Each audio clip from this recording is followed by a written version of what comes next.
Good morning, everyone. This is John with Gun.Deals. Today, we are going to be talking about some of the not necessarily best red dots in 2024, but some that I've played around with, have thoughts and opinions on, things that I still think are a good buy heading into 2025, and maybe some options that I haven't quite yet had enough time with. So let's go ahead and start this out with the new and improved Sig Romeo 5 Gen 2. Now, for those of you not familiar, the Sig Romeo 5s I've owned a lot. I've done a lot of terrible things to them.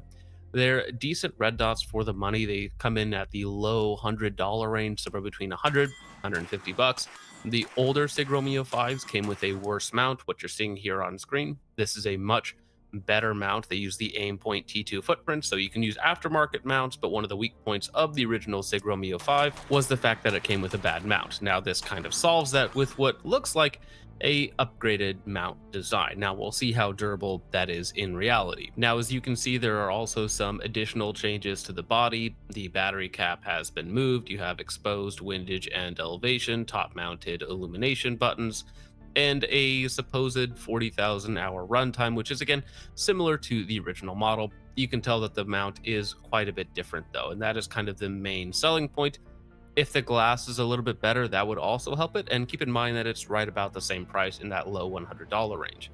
Now, another option from SIG that is new as well is the MSR Gen 2. Now, if you're not familiar, the MSR was the cheapest, and then the Sig Romeo 5, and then the Sig Romeo 4s were above that, and then the naming convention doesn't necessarily make sense because then you have the 6s and the 8s, which are even higher end, and that the 9, it just doesn't make much sense. But the new lowest end offering is the MSR Gen 2, which uses the older Sig Romeo 5 style mount, which is not good, but these are right at about $100.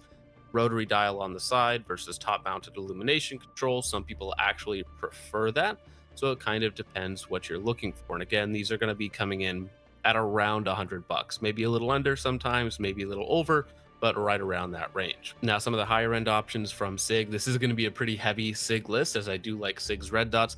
The 4 XT Pro, or most of the 4 series, is pretty good. They kind of do everything you would want like a modern T2 to do. You have night vision lockout, really good battery, really good reticle options if you're into that sort of thing. You get the different batteries. You can get a AAA battery, a 2032, different mount options. The included mount is really good, comes with built-in scope caps. It does most of the things that you want it to do, and it's not that expensive. They started around $400, which again, keep in mind, a T2 is still hovering around $800. So for roughly half the cost to double the features, it's not a bad buy. Right now, they're kind of the best do everything red dot that doesn't cost the same as the other top tier red dots. Again, it's going to be $100, $200 cheaper than an EOTech or similar. It's small, it's lightweight, relatively robust, has all the options you could want. So I think it definitely deserves a spot on the list. Now, the last SIG optic on this list, I promise, is the Sig Romeo 8T. Great red dot, the flagship model, essentially, other than the 9T, although the 9T is kind of a meme. We won't talk about that here, but it's the big boxy red dot that does everything. 100,000 hour battery, really tough 70-75 body with a titanium shroud. It's on the heavy side for sure. Very robust mounting solution, good glass, all the reticle options. If I didn't mention the CR123A battery supplying 100,000 hour battery life, very high optioned red dot, good glass, good night vision performance. Other than the size and weight and cost, of course, as well, doesn't have that much to complain about. Again, for me, this is one of the only optics that I won't sell to fund another project. I think it is that good. And again, it has all the different reticle options, and you can mix and match to your heart's content. It's probably still my favorite red dot on the market. Again, some people don't like the extra size, weight, and bulk of the bigger red dots. I personally don't mind, so for me, Sig Romeo 8T is the way to go. Now, if you're into holographic reticles and you're into the best night vision, best glass performance possible, but you hate battery life, the EOTechs are going to do a really good job.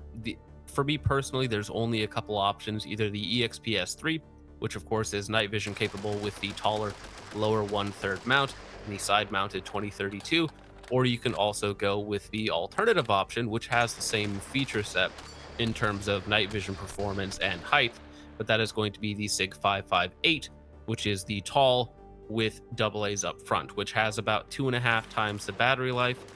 It's about 3 ounces heavier, but for me, that double 2.5 times battery life a little bit extra size and weight. Looks a little funky being tall with the long nose on there, but it does its job.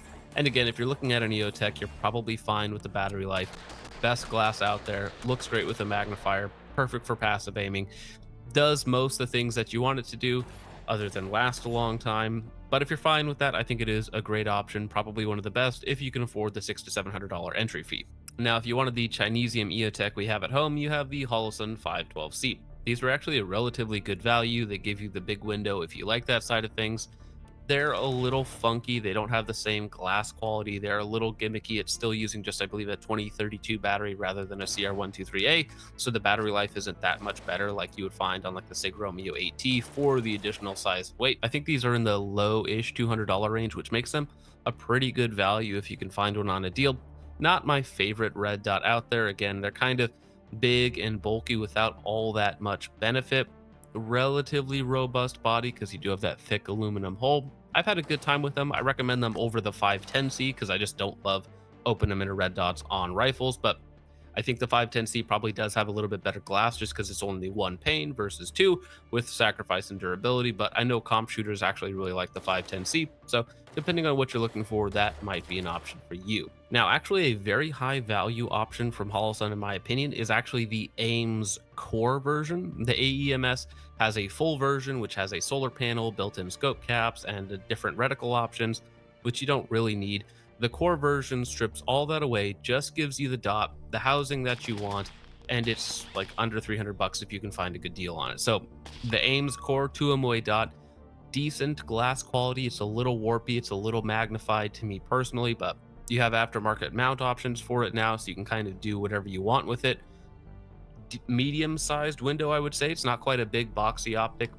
The glass quality is good enough to use under night vision if you wanted to passive aim with it. And again, for the low price tag, I think it does have a lot of value. Not necessarily my personal favorite, but again, I can't deny that the AEM's Core is a good value and has a following. People like this style of optic. It's definitely in that medium-sized category. It's not going to be small like your T2 style optics, and some people don't like looking through that little tube. They like a little bigger window, and I get it. It's a personal preference thing. People like that. Now, talking about the smaller aimpoint T2 style optics, the venerable Holosun 403R. Now, if you don't know, you have the 400 series, which has a few different variations, but it's essentially just a red dot or a green dot. And then you have the 500 series, which has the multi-reticle options, then the 515, which has like a better mount. So depending on what you're looking for, you can go with any of those different models. For me, the basic 2MOA dot is really all you want. The improved, more expensive models don't really offer anything else other than like a solar panel that may or may not work, different button styles, a different mount, which the different mounts are nice, but if you're going to go with an aftermarket mount, you can get a better mount and still save money versus like buying a 515. So for me, if I was in a really budget category and I didn't want to go with like a Sig Romeo 5 Gen 2, I would probably pick up a Holosun 400 series of pick your favorite flavor. So there are my options for 2024, late 2024, heading into 2025. I know that there are probably some new ones coming out. I know Primary Arms hasn't yet released to their GLX MD21 or SLX MD21, which they showed off at SHOT Show last year.